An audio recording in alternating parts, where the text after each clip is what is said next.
पुण्यातील काँग्रेसचे आमदार रवींद्र धंगेकर आपल्यासोबत आहे, आपण त्यांच्याशी बोलणार आहोत। रवींद्रजी, आज अजित पवार हे सिद्धिविनायकला गेले आणि सिद्धिविनायकला जाऊन त्यांनी सर्व आमदारांचं दर्शन घडवलेलं आहे। यासोबतच विधानसभेसाठी बाप्पा आम्हाला आशीर्वाद देईल असं सुद्धा ते म्हणतायत। कसं पाहता याकडे?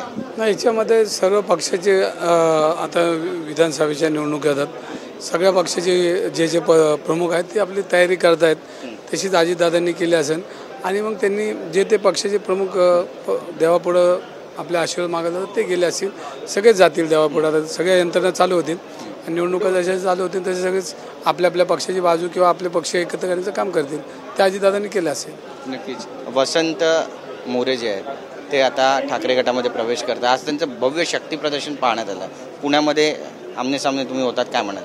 नाही, उद्धव साहेब आता त्यांना पक्षात घेतले उद्धव साहेबांनी, ते त्याला व्यवस्थित सल्ला देतील आणि पुढचं कार्य त्याचं कशा पद्धतीने राजकीय काम होईल ते त्याला मार्गदर्शन होईल। काही सल्ला देऊ इच्छिता त्यांना? त्यांची नवीन सुरुवात आहे आता। नाही ना, ते सल्ला माझा नाही घेणार, ते आता शिवसेनेचा। नक्कीच। सध्या विधानसभेमध्ये काय सुरू आहे नेमका? निधी मिळतोय का? कारण अजितदादा निधीचं वाटप करण्या पुरवणी मागण्या आहेत आज, बऱ्याच आमदारांची तक्रार आहे, तशी तुमची पण तक्रार आहे, निधी मिळत नाही?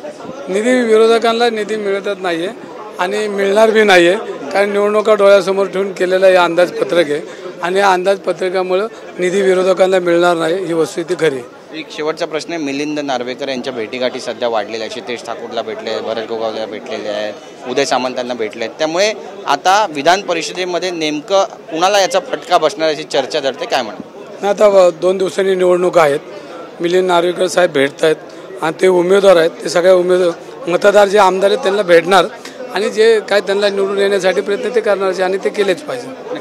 फटका कुणाला बसेल? कमजोर कडी कोण वाटतं तुम्हाला? नाही, भाजपचा उमेदवार 100% पडेल असं वाटतं। भाजपचा उमेदवार पडेल असं वाटतं आणि महाविकास आघाडीचं निवडून येईल। धन्यवाद आमच्याशी बोलल्याबद्दल। कॅमेरा पर्सन प्रेम मात्रेसह गिरीश गायकवाड, TV9 मराठी, मुंबई।